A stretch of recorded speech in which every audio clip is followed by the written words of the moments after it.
Eu quero te convidar para abrir a sua Bíblia em Deuteronômio capítulo 5, versículo 12. Você sabe que Deuteronômio é o livro que fecha o chamado Pentateuco, os 5 primeiros livros da Bíblia, ou mesmo a Torá para os judeus. E Deuteronômio é um texto que repete a lei. É um livro de repetição. Por quê? Porque há uma nova geração do povo de Deus naquele momento. Então aquilo que foi dito ali em Êxodo, em Levítico e em Números precisava ser repetido para a nova geração. E aí Deuteronômio vem com essa repetição, porque a palavra Deuteronômio significa nova lei, mas é nova no sentido de repetição da lei, segunda lei, releitura da lei. E aí a gente vai olhar agora para o sábado. Aliás, é o tema da nossa série desse mês, o sábado, o significado do sábado para o nosso tempo, Shabat, que os judeus falam, o que significa essa coisa de guardar o sábado e como isso encontra sentido na nossa vida hoje em dia. Vamos lá, Deuteronômio 5:12, está projetado aí o texto. Guardarás o dia de sábado a fim de santificá-lo, conforme o Senhor teu Deus te ordenou. Trabalharás 6 dias, e neles farás todos os teus trabalhos, mas o 7º dia é um sábado para o Senhor, o teu Deus. Neste dia não farás trabalho algum, nem teu filho, nem tua filha, nem o teu servo ou tua serva, nem o teu boi, teu jumento, ou qualquer um dos animais, nem o estrangeiro que estiver em tua propriedade, para que o teu servo e tua serva descanse como tu. Lembra-te que foste escravo no Egito, e que o Senhor, o teu Deus, te tirou de lá com mão poderosa e com braço forte. Por isso o Senhor, o teu Deus, te ordenou que guardes o dia de sábado. Vamos orar de novo? Pai amado, que o teu Santo Espírito visite a todos nós nesse momento. Fala conosco, Pai, em nome de Jesus. Amém. Isso é uma coisa bastante inusitada na história, essa coisa de guardar um dia. A gente tem que lembrar que essa ideia do final de semana, essa ideia de uma jornada de trabalho, que depois tem uma jornada de descanso, isso não é uma ideia desde sempre. A realidade do mundo é uma realidade de trabalho, de produção, e esse trabalho e essa produção encontra espaço de descanso diante só da exaustão. E quando no mundo cheio de servos, de servas, de escravos muitas vezes, o descanso é quase inexistente. É trabalho, trabalho, trabalho. Quem detém o poder, o dinheiro, as posses, poderia se dar o luxo de descansar. Quem era empregado, quem era servo, quem era escravo muitas vezes, não havia essa possibilidade de descanso. Era trabalho, trabalho e trabalho. Mas o Deus de Israel traz essa diferença e essa peculiaridade. Ele cria o mundo em 6 dias e no 7º ele descansa. E ele estabelece esse padrão para os seus filhos. E ele não só estabelece esse padrão para os seus filhos, ele estabelece esse padrão como uma regra que deveria ser obedecida em toda a humanidade, a ponto de que mesmo o escravo descansasse ao 7º dia, mesmo o animal que ara a terra descansasse ao 7º dia, o boi, o jumento, e hoje em dia até as máquinas descansassem ao 7º dia. É interessante, eu tenho sido guia de viagem para Israel, e é interessante o café da manhã no Shabat. O café da manhã no hotel, a gente está lá no hotel, bacana, não sei o que, e não tem máquina de café. As máquinas de café estão todas desligadas e cobertas com pano. porque não podem ser operacionalizadas no sábado. Então o café é feito na sexta, colocado em garrafas térmicas, para que no sábado ninguém tenha que operar máquina nenhuma. O café esteja lá para colocar. O time também de serviço é muito reduzido no sábado, porque aqueles que são religiosos de fato guardam o sábado. Aqueles que não são tão religiosos assim acabam trabalhando para atender o turista e etc. Mas tem uma série de locais que são fechados, que a gente não consegue visitar por ser sábado. E aqueles locais que são abertos no sábado sofrem críticas dos judeus mais religiosos por estarem quebrando e desobedecendo o sábado. Porque de fato é um dia de pleno descanso e deveria ser de descanso para todo mundo. Um dia especial, um dia onde só se vai à sinagoga para aprender a Torá, para fazer as orações e quem sabe celebrar com a família, porque o sábado para eles também é um dia celebrativo, né? Quem já não viu um judeu ortodoxo com um chapelão no sábado, né? A gente até brincava que o coisinha pequenininho que vai na cabeça é o kippá, e aí falava, o chapelão é o quipão, né? É um negócio grande assim. Mas é um lance da roupa chique, né? A roupa mais bonita é para o sábado, né? Um chapéu especial é para o sábado, a vestimenta especial é para o sábado. Então o sábado para eles não é só um lance de guardar, ir para a sinagoga, não trabalhar, mas é também uma coisa celebrativa da melhor comida é para o sábado, a melhor roupa é para o sábado, o encontro com as pessoas que mais se amam é no sábado. Então os melhores amigos, a família tem como dia de encontro o sábado. O sábado é sempre muito marcado, muito especial para todos eles. Agora, como é que isso encontra ressonância e sentido para nós hoje? Como é que isso faz sentido no nosso mundo hoje de descanso? Como é que a gente vai estabelecer o nosso sábado? Vai ser no sábado propriamente dito? Vai ser no domingo, né? Há literaturas que dizem, não, o sábado do judeu é o domingo do cristão. Mas a gente também muitas vezes trabalha no domingo, faz tantas coisas, né? Vem para a igreja, trabalha na igreja, vai para casa, trabalha em casa. Algumas profissões também não tem muito espaço de descanso. E pior, a gente tem um celular na mão, né? E a gente tem um celular na mão que é uma coisa que também não deixa muito a gente descansar. Porque aqui no celular estão coisas pessoais, mas também são coisas de trabalho. Os e-mails, o WhatsApp, as redes sociais que são ambiente de distração, e em muitos momentos vira também ambiente de trabalho, porque também a gente se comunica ali coisas do trabalho e etc. Então, como é que é isso? Como é que isso encontra lugar para nós? E aí, pensando nas mães como um case, né? Já que hoje é dia das mães, eu fiquei pensando muito nas mães. Quando é que uma mãe descansa?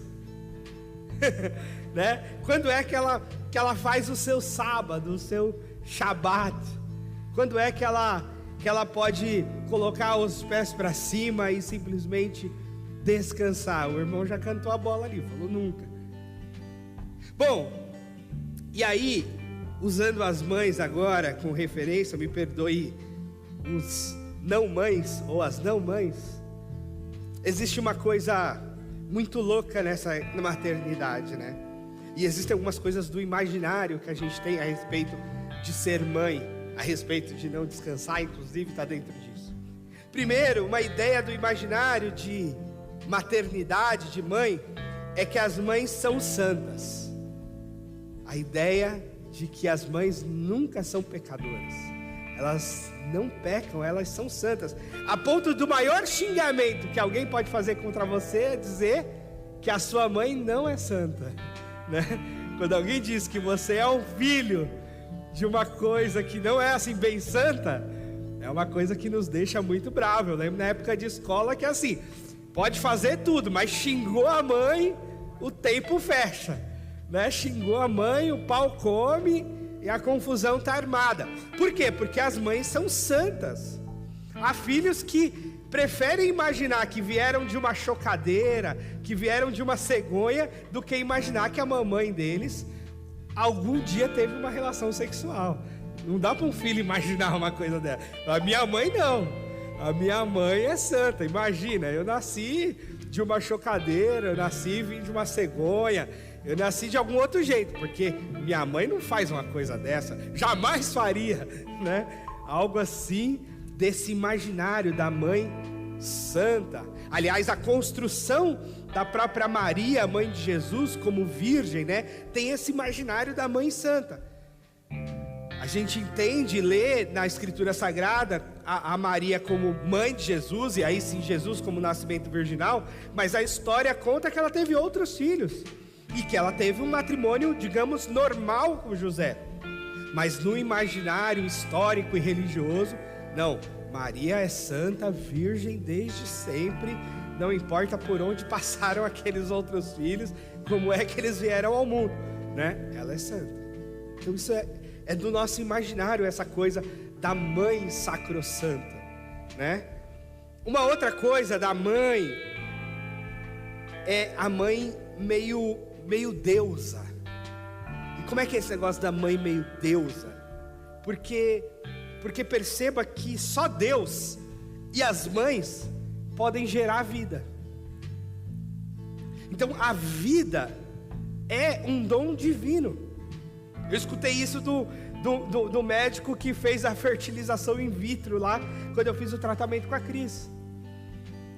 Que ele falou assim, olha, a ciência vai, tem medicações, tem processos, tem não sei o quê, mas a vida é um dom de Deus. Não tem jeito, tem um mistério aí que é só Deus que dá a vida. Mas Deus partilha com a mãe esse mistério. Então é Deus e a mãe que geram vida. E que mais? Não só gera vida, como sustenta a vida. Porque não é só gerar, é gerar e sustentar. Porque você põe uma criança no mundo, e se a mãe não amamenta e não tem alimento, ela morre em horas, em dias. Então ela gera a vida e ela sustenta a vida. Então a mãe, além de ser santa, ela tem assim um negócio divino. Porque ela é assim com Deus, né?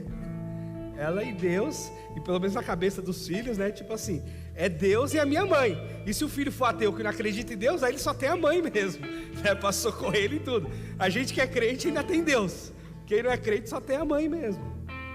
Então a mãe tem essa coisa meio divina, né? Na antiguidade haviam cultos à fertilidade com deusas.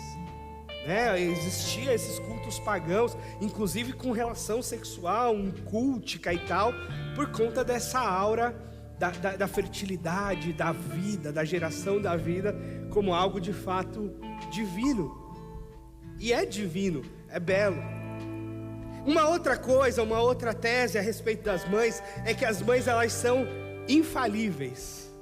As mães elas oferecem tudo o que precisa, ela é o primeiro e o último recurso dos filhos. É o primeiro que eles correm e é o último, do tipo assim, se a minha mãe não puder fazer nada por mim, ninguém pode. Se a minha mãe não pode resolver o meu problema, ninguém mais pode, porque ela vai até o último segundo e limite para resolver o meu problema. Então se ela não puder resolver, ninguém pode. Tem uma passagem interessante lá nos evangelhos, que é quando uma mãe chega para Jesus e fala assim, Senhor, eu quero te pedir uma coisa. Jesus fala, pois não. Por que o senhor pode colocar os meus 2 filhos, uma à sua direita e uma à sua esquerda, no seu reino? Só isso que eu quero os 2 em destaque com o Senhor, um do lado direito e outro do lado esquerdo. Quer dizer, isso é coisa que só mãe pode pedir, né? Pedir para Jesus colocar os 2 lá no céu, uma à direita e uma à esquerda. Então, mãe é esse negócio que não falha, que não pode falhar, porque se ela falhar, parece que não tem mais nada depois. Quer dizer, se uma mãe falha, o que sobrou? Não sobrou nada, porque ela é o último recurso. Só que o problema é que às vezes ela é o último e o primeiro, né? É o primeiro que as crianças gritam e é o último no sentido de que é aquela que pode fazer o máximo que dá.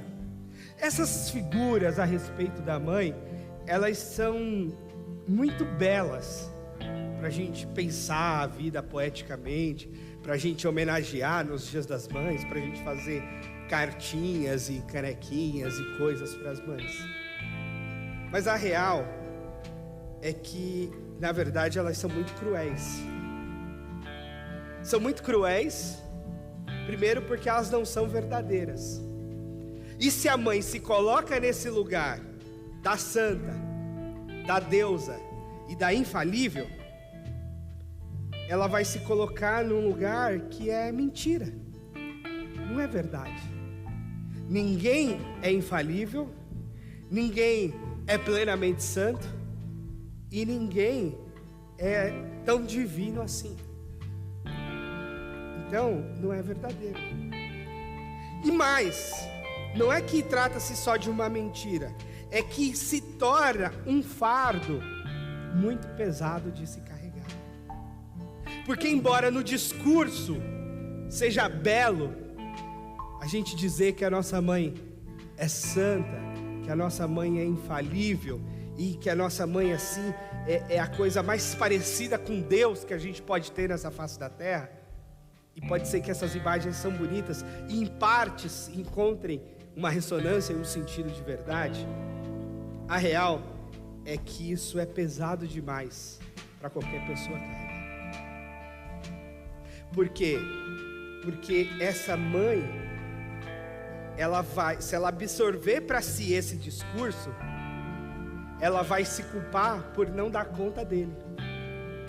Ela absorve para si esse discurso. Não, eu sou santa, eu sou infalível e eu sou assim uma semideus. Mas aí depois ela não dá conta. Aí vem sentimento de síndrome do impostor, aí vem sentimento de culpa, aí vem sentimento de querer dar conta de tudo e não dá.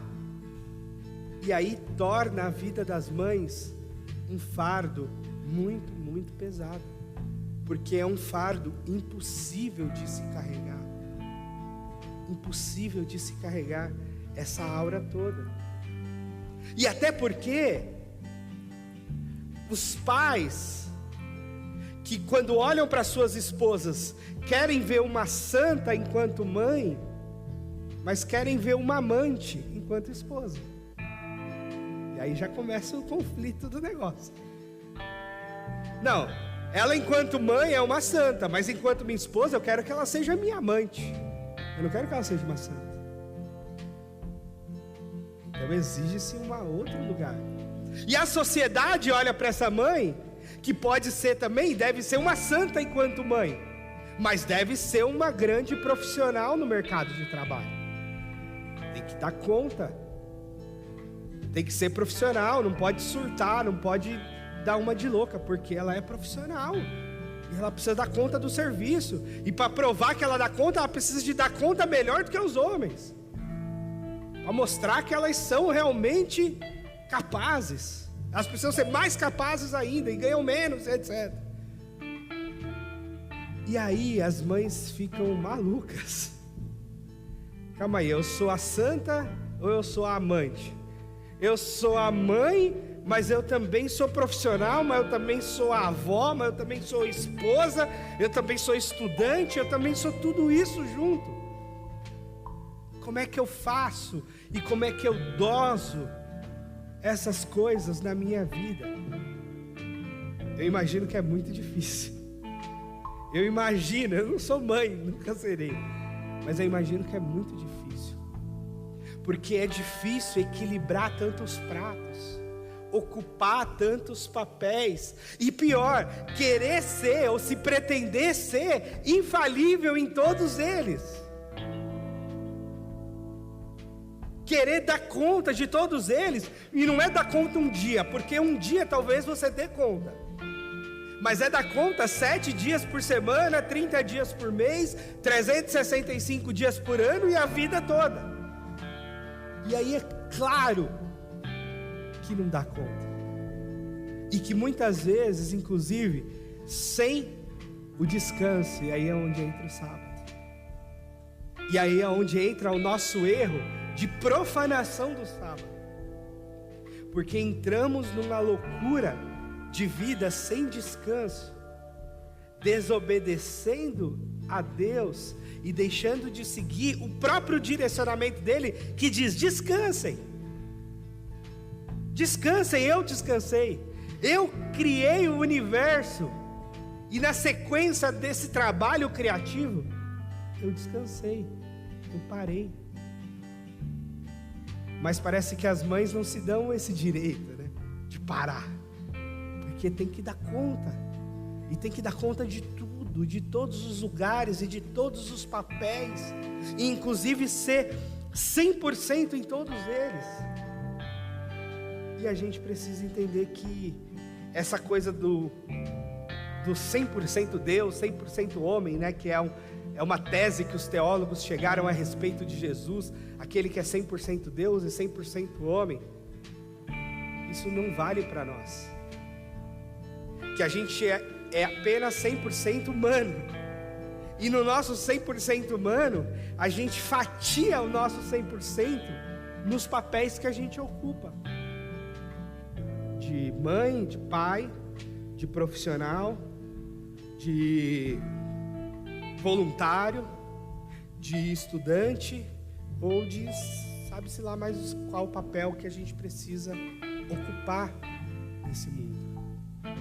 Então, o que eu estou pensando a respeito do sábado e usando essa referência das mães, é que as mães, e os pais também, né? Mas acho que para as mães essa coisa está pegando mais. Você tem que descansar. Você tem que descansar. E saiba que o seu descanso é um ato de obediência a Deus. E não só um ato de obediência a Deus, é um ato de fé. E aí esse talvez seja para mim o maior lance do sábado. Guardar o sábado nesse aspecto para mim é um ato de fé. Por que é um ato de fé? Porque com o meu trabalho, penso eu, garanto a minha vida, garanto o meu sustento, garanto a segurança da minha família. E com o meu descanso, quem garante? E quando eu paro, quem garante? E aí é o pulo do gato da fé. Porque quando a gente descansa, a gente põe nas mãos de Deus. A gente diz: eu confio no Senhor e eu vou descansar. Eu confio no Senhor e eu vou me aquietar. Eu confio no Senhor e eu vou silenciar. Eu vou descansar porque eu confio em Deus. Uma vida muito ocupada, uma vida muito atribulada, uma vida muito ativista, é na realidade uma vida sem fé. Uma vida onde você só acredita em você mesmo. Uma vida onde você só acredita no seu trabalho. Uma vida onde você só acredita nos seus braços. Uma vida onde você só acredita na sua força. E aí de fato você não precisa de Deus. Se é na sua força, se é com o seu esforço, se é com o seu trabalho, se é com os seus braços fortes, se é com a sua cabeça inteligente, que você consegue tudo, você não precisa de Deus. Vai lá, conquista, faz, acontece e nem descansa. Mas a gente aprende a confiar em Deus descansando. O maná que Deus enviava para o seu povo era um maná que era colhido todo dia, mas o da sexta era colhido também para o sábado, porque no sábado não se colhia maná, no sábado esperava-se que o maná viria. E você sabe que os judeus descansavam até a terra no 7º ano. Trabalhava-se 6 anos seguidos com a terra, e no 7º descansava e comia-se do que a terra produzia naturalmente. Olha o tamanho desse ato de fé. Você trabalhar 6 anos arando, plantando, colhendo, e no 7º parar para o trabalho, para o trabalho dos animais, para o trabalho das máquinas, para o trabalho dos empregados, para o trabalho de todo mundo. E vive daquilo que a terra dá naturalmente. Isso é muita fé. Mas isso foi estabelecido por Deus. E aí mais tarde se mostrou adequado cientificamente, de que a terra carece de descanso de tempos em tempos, para sua melhor produtividade. Ou seja, inclusive o descanso adequado gera mais produtividade. Então essa ideia maluca de que a gente tem que fazer tudo o tempo todo, se manter ocupado, dar conta de tudo o tempo todo, e isso é bom e produtivo, isso é mentira. Porque é mais do que comprovado a respeito da terra e a respeito dos seres humanos, de que descanso adequado gera maior produtividade.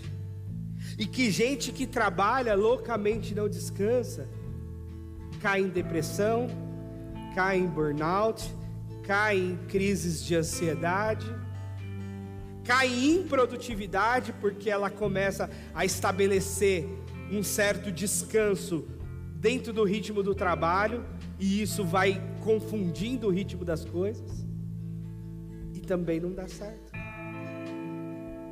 Então, esse ritmo da vida e esse ciclo entre trabalho e descanso, ele é fundamental para todos nós. E aí nesse aspecto a gente não precisa querer ser super-herói, super-heroína. A gente não precisa vestir essa carapuça, comprar esse discurso do pai super-herói e mais fortemente da mãe super-heroína, que dá conta de tudo, que faz tudo. Não, porque não dá e não tem que dar. Que a mãe pode e deve também descansar, parar, contemplar, se oferecer o descanso. E o bonito é que nessa tradição bíblica isso foi marcado muito forte, e a gente meio que atropela algumas tradições como que isso daí não é importante, isso daí é do pessoal lá do passado, agora o mundo é outro, a realidade é outra. E aí a gente atropela certas coisas, e aí quando a gente cai na cama, aí quando a gente está tomando um monte de antidepressivo, aí quando a gente está tomando um monte de ansiolítico, aí a gente vai falar assim: sabe que a Bíblia tinha razão? Sabe que o pessoal, o que está escrito lá na Bíblia faz um sentido? É lógico que faz sentido. É lógico que um Deus que é essa inteligência maior por trás de tudo e acima de tudo, sabe e soube nos ensinar. Então, mamães, descansem, ousem dar esse passo de fé, ousem dar o passo de fé do descanso, ouse dizer: hoje não trabalharei, hoje descansarei, vou entregar a minha vida nas mãos do Senhor. Abra mão desse controle, porque esse controle de tudo e de todos e de todas as circunstâncias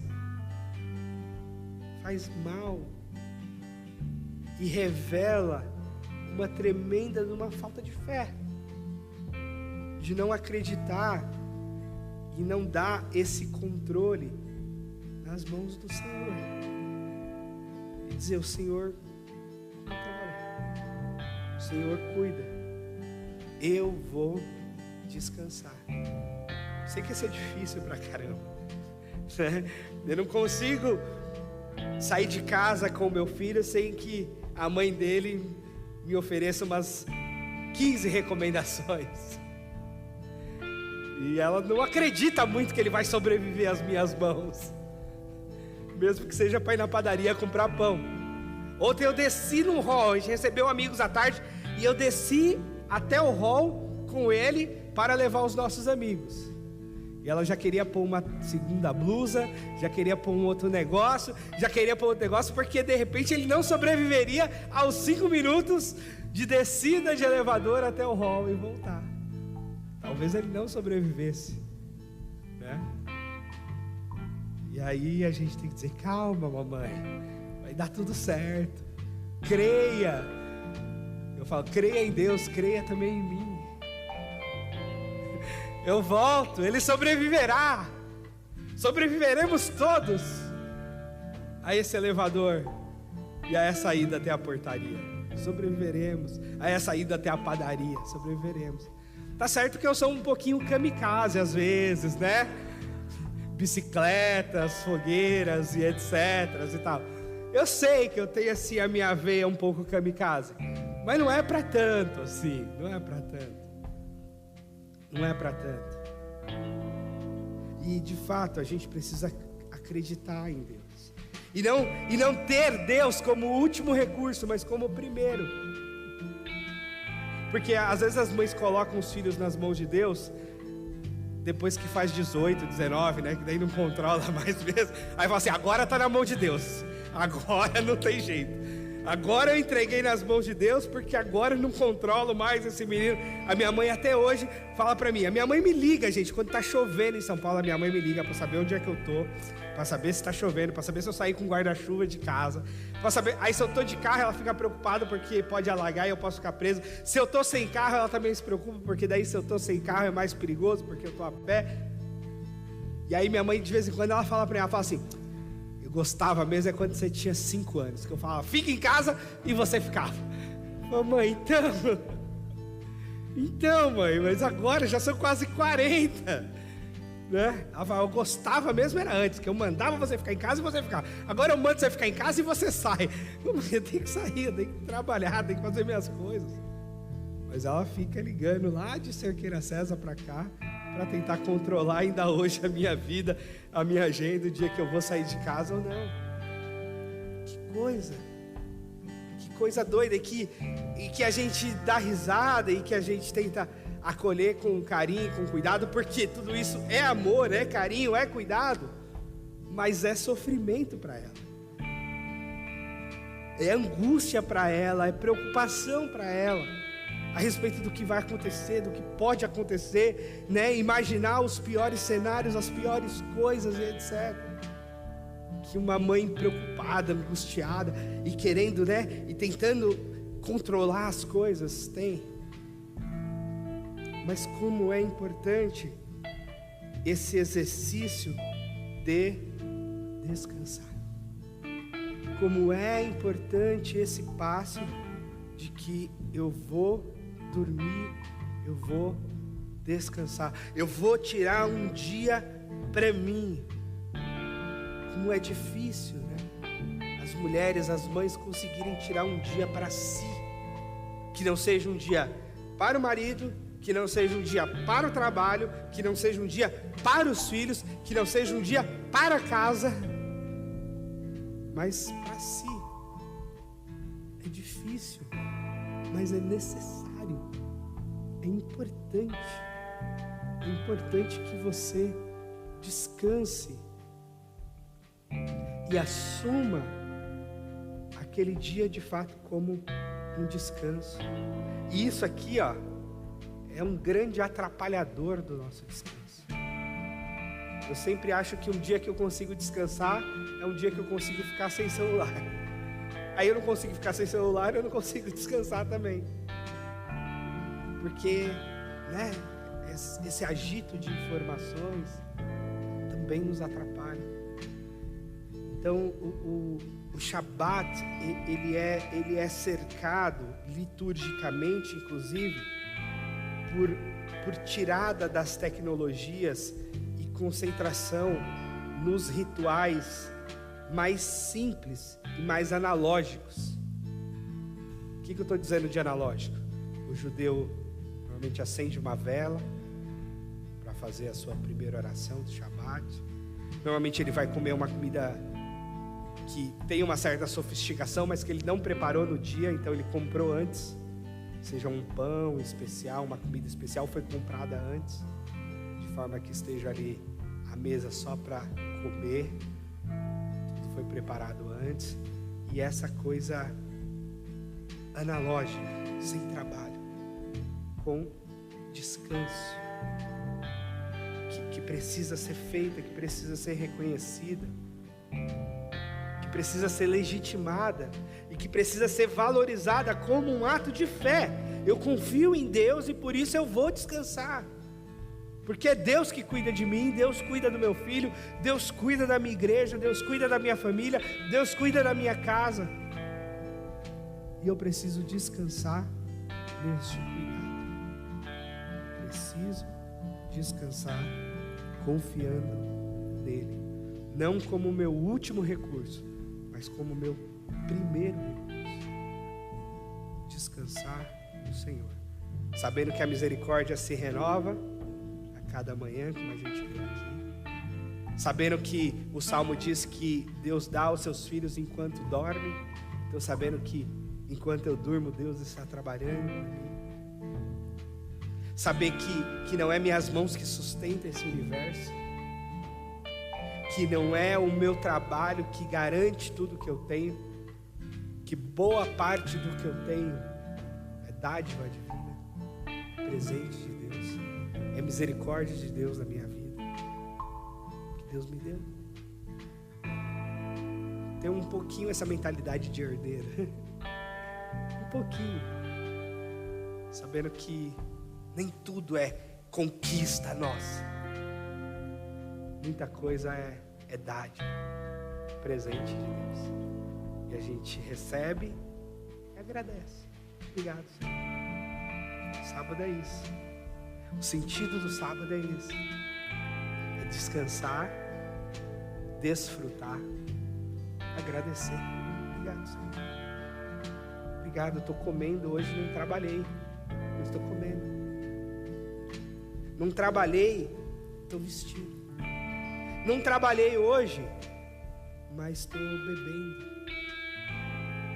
Porque Deus deu, Deus providenciou.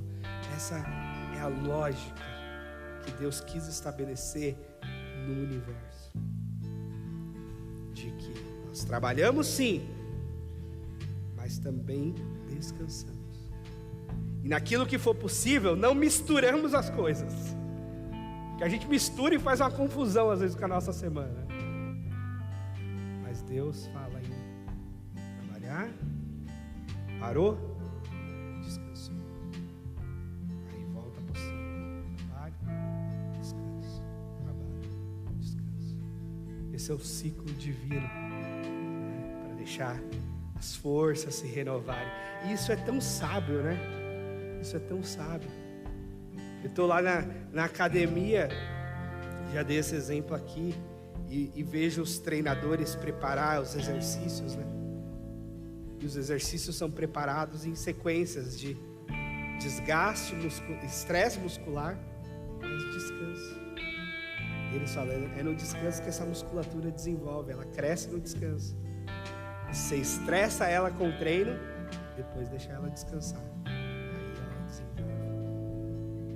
Essa lógica é uma lógica do universo, é uma lógica do mundo, é uma lógica do corpo, é uma lógica da terra, é uma lógica da criação toda, da qual a gente não pode quebrar, porque se a gente quebrar, a gente vai se dar mal.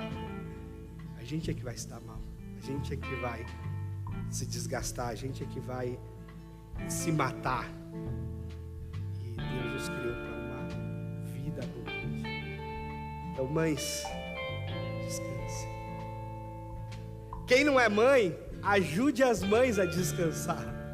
Eu sei que existe um papel importante nosso, dos homens, dos outros, de ajudar essa mãe a descansar, de oferecer um espaço para que ela possa descansar. Eu sei disso. E isso também tem que estar nesse contrato familiar, nessa relação, de que agora você descansa enquanto eu estou trabalhando. Depois eu descanso enquanto você está trabalhando. Precisa haver essa negociação e esse reconhecimento. Eu sei que os homens têm mais facilidade para descansar. Desconectar, assistir um jogo. As mulheres têm mais dificuldade, porque ficam ali na correria de tudo, de todos. Mas é preciso reconhecer, negociar e aprender a descansar. Ensinar isso para os nossos filhos, ensinar isso para o nosso corpo. Se disciplinar, olha só a que ponto chegamos. Disciplina para o descanso. Temos de ter disciplina para o trabalho, precisamos de ter disciplina para o descanso. Até para o descanso precisamos ter disciplina para aprender a descansar, confiar e entregar nas mãos de Deus. Por quê? Porque não somos infalíveis, porque não somos deuses, porque não somos máquinas, porque não somos super santos nem santas. Somos humanos. Gente normal. Eu não sei por que eu estou tão estressado. Talvez seja porque você não descansou. Não sei por que eu estou tão nervoso. Talvez seja porque você não está descansando. Não sei por que eu estou tão maluco, tão ansioso. Talvez seja porque você não está descansando. Talvez muitos sintomas, muitos problemas, muito dinheiro de terapia, muito dinheiro de remédio possa inclusive ser economizado.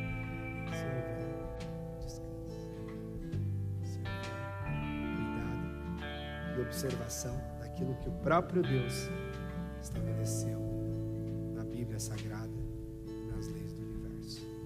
Vamos obedecê-lo e eu quero orar especialmente